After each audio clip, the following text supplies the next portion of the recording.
Components of environment, यानी कि वातावरण के हमारे जो घटक हैं एनवायरनमेंट्स के, वो क्या क्या हैं। जैसे आप ये लगा लो, ग्रह हैं, पेड़ है, पौधे हैं, सब कुछ हम सब एक वातावरण का हिस्सा हैं। जो भी हमारे कमेट्स है, धूमकेतु वगैरह, सब कुछ जो भी चीज़ हम देख पा रहे हैं वो सब वातावरण के घटक है। पेड़ है, पौधे हैं, ये सब कुछ, पर्वत है, नदियाँ हैं, ये सब वातावरण के घटक है। पशु हैं। तो there are 8 planets in the solar system which are constantly and continuously revolving around the sun। तो आपको पता ही है कि 8 ग्रह हैं जो कि कंटिन्यूसली घूम रहे हैं हमारे सन के चारों तरफ। एक और ग्रह था, उनको अभी उन क्योंकि उसका आकार काफ़ी छोटा था, प्लूटो, उसको जो है ना बाहर निकाल दिया गया ग्रहों की श्रेणी से। Earth is one of the most unique planets in the solar system that supports life.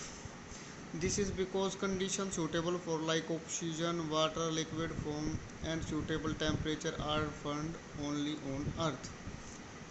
It is also called blue planet because 70% of its surface is covered with water. When we see its appears, it's appear below।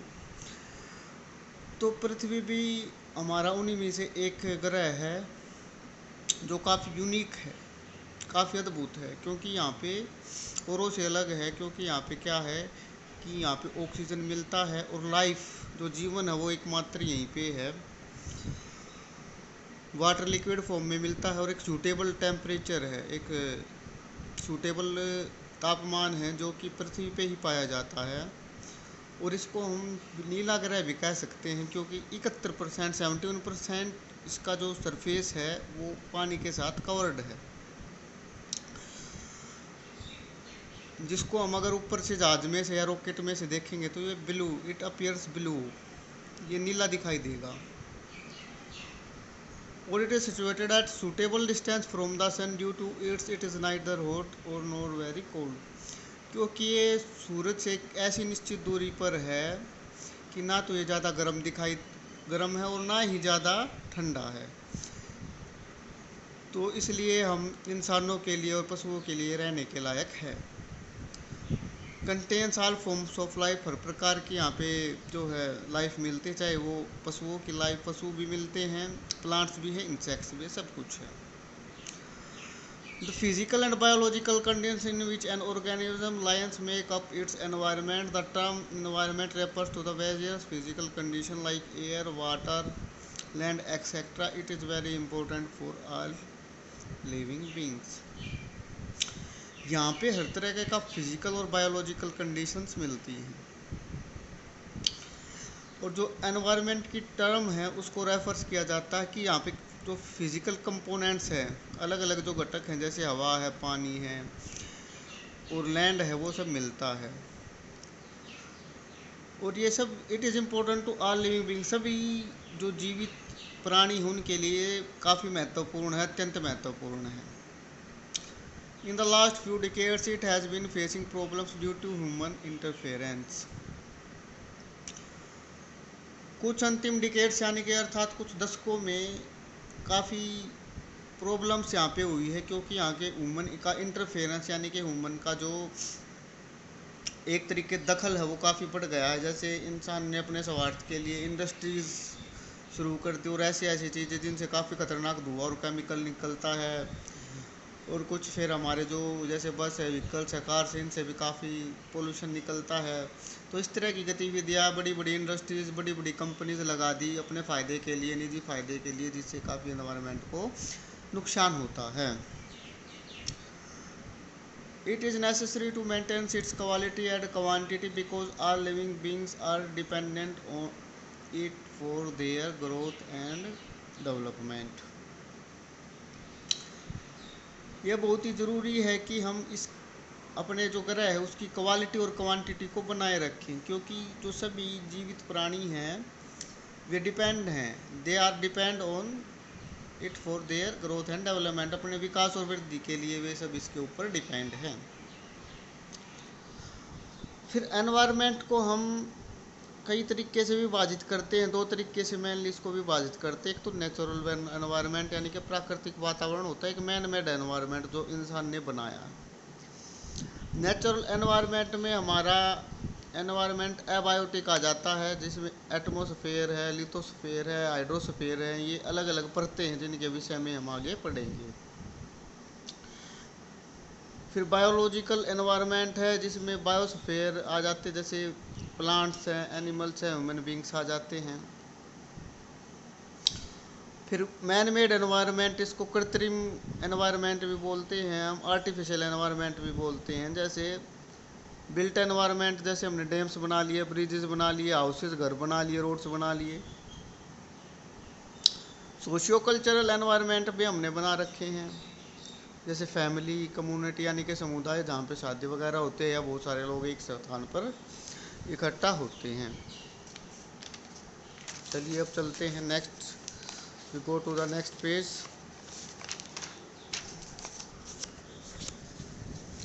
उम्मीद करता हूँ कि आप ये चीज़ें समझ पा रहे होंगे।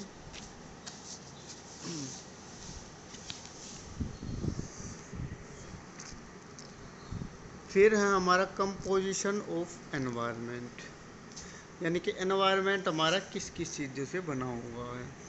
ये आप चित्र में भी देख पा रहे होंगे कि बायोस्फीयर है जहाँ पे हम रहते हैं, उससे हम थोड़ा सा ऊपर चलते हैं तो फिर हमारा एटमॉस्फेयर, लिथोस्फेयर, ये परतें जो उससे ऊपर है, बायोस्फीयर में ही हमारा ये हाइड्रोस्फीयर आ जाता है, यानी कि समुद्र वगैरह। लिथोस्फीयर यानी कि जो हमारी पृथ्वी वगैरह स्थल वाला एरिया है। और एटमॉस्फेयर का तो अर्थ आपको पता ही है, जहाँ पे एयर है। The term environment is a sum of total of all conditions. जो एनवायरनमेंट का जो अर्थ है वो मतलब हर एक प्रकार की कंडीशन को उसको जोड़ के रखा गया, यानी कि उसमें सारी चीज़ सम्मिलित की गई, चाहे वो वाटर हो, स्थल हो या एयर हो, जो भी कुछ हो सब कुछ उसमें आता है। An influence a human being at any given point of time and space. Environment consist of natural and man made human made environment. जो वातावरण है वो बनाया गया है प्राकृतिक और ह्यूमन मेड एनवायरनमेंट से। The natural environment consist of physical abiotic, biological abiotic environment. Abiotic components include soil, water and air, which tend to make up the lithosphere, hydrosphere and atmosphere respectively. जो abiotic component होते हैं, जैसे कि soil है, water है, जो कि lithosphere को बनाने में काम आती है। ये वाली है हमारी लिथोस्फेयर, आप देख पा रहे हो। ये सोयल से बनती है और वाटर से बनती है, और एयर भी जो है इसमें काफ़ी महत्वपूर्ण भूमिका निभाता है। Whereas biotic components include all the life forms present in all the spheres, plants, animals and human beings. Biotic components में सभी प्रकार के लाइफ फॉर्म्स आ जाती हैं, जैसे प्लांट्स उसमें आ जाता है, एनिमल्स आ जाता है और ह्यूमन बींग्स आ जाते हैं। The biotic and abiotic components of environments keep on interfacing with each other. The interaction leads to the change in earth. Biotic और अबायोटिक जो एनवायरनमेंट है वो एक दूसरे के साथ इंटरेक्ट करता रहता है। जैसे मैं आपके साथ अभी इंटरेक्ट कर रहा हूँ, उसी तरीके से ये भी इनका भी काफ़ी संबंध होता है, ये इंटरेक्ट करते रहते हैं।